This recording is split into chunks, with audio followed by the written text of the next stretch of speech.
At this point, I'd say LeBron James just need to go ahead and join the Clippers.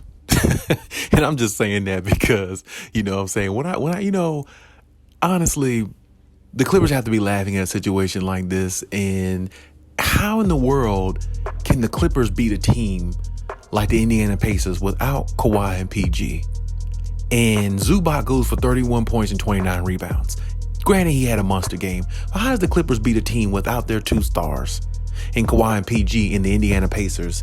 And the Lakers lose to the Indiana Pacers when they got three Hall of Famers on the floor, and all of them had over 20 points in this game. LeBron played 36 minutes. Anthony Davis played. Russell Westbrook had a good game coming off the bench with 24 points.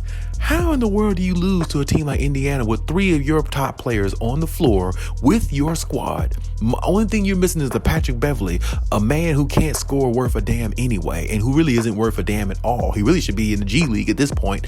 But how do you lose to a team like Indiana? You got three top 75 players, and the Clippers had no top 75 players on their roster, not even remotely close. They only have one on their team anyway, which is Kawhi Leonard, and they had neither him nor Paul George services, and they beat a team like Indiana soundly, pretty much for the most part, without their star players. And you go into play a team like this on your home floor and you lose a game against Indiana by 1 point, and Indiana has remotely nobody on the floor closer to a top 75 player, or maybe even an all-star. That's unbelievable to me. But this goes to show everybody what I've been saying about the Lakers. The Lakers, honestly, it goes to show who the better team in LA is. It really goes to show who the best team in LA has been for several years now. And I don't give a damn the Lakers won the bubble championship. I'm not taking that away from them, not at all. But what I am taking away from them is everything that they have that they look at as pride, because they shouldn't have any pride losing to a team like Indiana when you got three top 75 players on the floor and all of them have over 20 plus points. And on top of that, all of them played pretty decent for the most part. It's like when you look at things like this, it's laughable. It's laughable times 10. And Clippers fans, as much as the Clippers are, looking mediocre right now, Kawhi not playing, PG not playing, and it doesn't look like everything has all come together just yet, this is the reason why Clippers fans still should have hope. Is because looking at the Lakers lose against teams like Indiana when they have all three of their players, all their firepower for the most point, and you lose to a team like Indiana like they got three top 75 players. That doesn't make any sense to me. And it doesn't make any sense to anybody else. And this is my point. If you're going to be looked at as this team that a lot of people keep saying, I hear reporters say all the time, oh, the Lakers are going to, I'm not writing them off just yet. I'm not writing this off, not writing that off. Okay, granted, that's fair if you don't want to write them off. But when is it going to start? Because they've shown you in the last couple seasons, they're not worth a damn.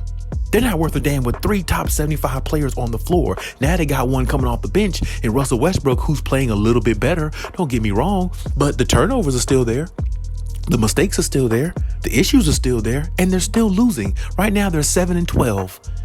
And for the most part, every game this season, they've had they've had at least two top 75 players on the floor for the most part of their games that I've watched them play. And they've lost more than what they've won.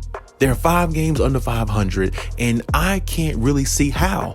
This is the most favorable part of their schedule. Yeah, LeBron missed some games here and there, this and that. But Anthony Davis, last week, people were talking about how much of a monster he was, what he was playing like. He was playing like a beast in the paint, playing like a beast all on his own. And I give him credit, he was. But this is what I'm saying. Just because he played like a beast, didn't they lose some of those games? Didn't they lose most of those games? Or did they win most of those games? Because if they did, this is what I'm saying. If he's playing all this well and LeBron is coming back, putting up points the way he's putting, I think he put up 40 the other night or whatever against a Spurs team that really has nobody on there. I mean, no damn body at all. At least Indiana does have Miles Turner and Buddy Hield. And Halliburton is somebody that a lot of people are starting to get familiar with a little bit more too, because he's starting to, develop as a young player in this league himself. But who the hell is on the Spurs? Nobody. And this is my point. So it's like when you look at this in its entirety, how are the Lakers losing to these teams when they have this much talent on the floor? And like I said, you can't lose to an Indiana team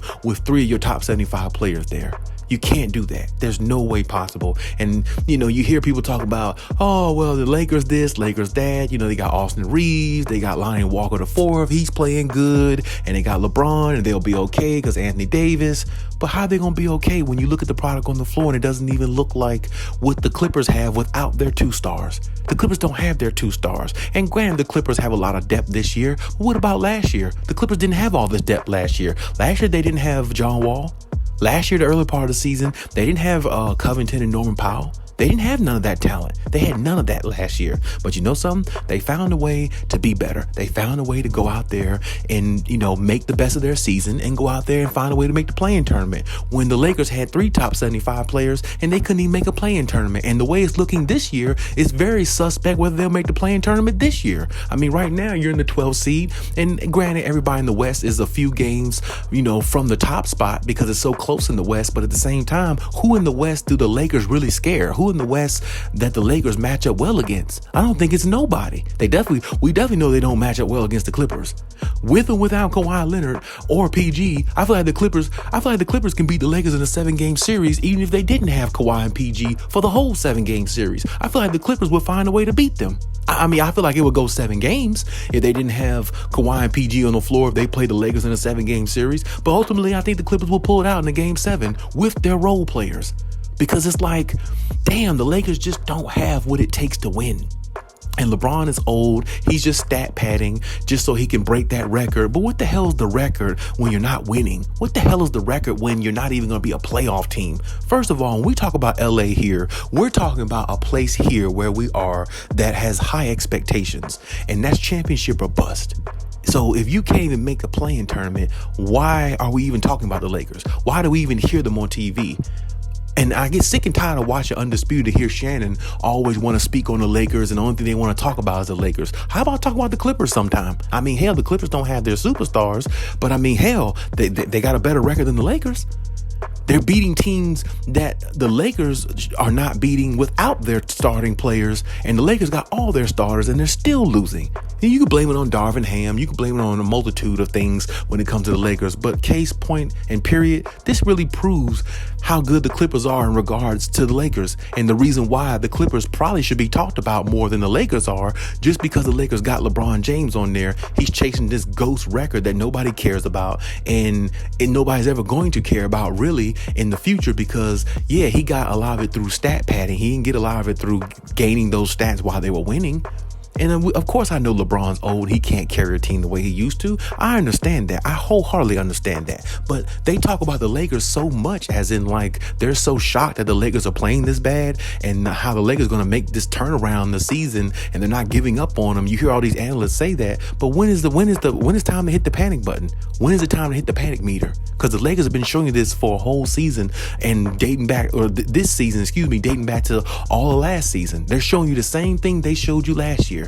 And I can tell you, if it's not time to press the panic button, I don't know when it is on the Lakers, because this is just an abomination. This is horrible basketball. And I can tell you, Clippers, I mean, honestly, to themselves, they're just laughing. Really, we don't even have 2 of our superstars and we beat Indiana soundly. And then you go in there with LeBron James, Anthony Davis, and Russell Westbrook, and you lay an egg somehow on your home floor against an Indiana team that has no business winning a game like that. A game that you probably could have controlled a lot better, and a game that you could have, dominated, to be quite honest with you. So this is my point. Point all in all, Clippers, like I said, as mediocre as it looks right now, it looks a lot better than Lakerland because you're not even having your superstars playing at the moment in time. You don't know when they're playing or when their timetable of return is. You don't even know that. But the Clippers still can find a way to win games. It may be close. It may be a nail biter. It may be a tough game. It may be scratching and clawing, but they're still winning games. They're still trying. They're still more competitive to me than the Lakers are without their superstars. And like I said, the Clippers got more depth this year. But what about last year when they didn't have all this depth? And they still was winning games, and they still found a way to make the play-in tournament with a Luke Kennard and a Reggie Jackson. I mean, dang, enough said right there, right? So it's like, wow, Lakers got a lot of work to do. I don't believe in them. The Clippers should use this as motivation to keep going. They're definitely the best team in LA. Really, it's been no dispute the last few years. And honestly, they need to get talked about a lot more since they're doing a lot more with a lot less. But hey, that's my take on everything. Leave any comments in the comment section. Check my other videos if you haven't. Also, please like, subscribe if you haven't as well. And hey, till next time.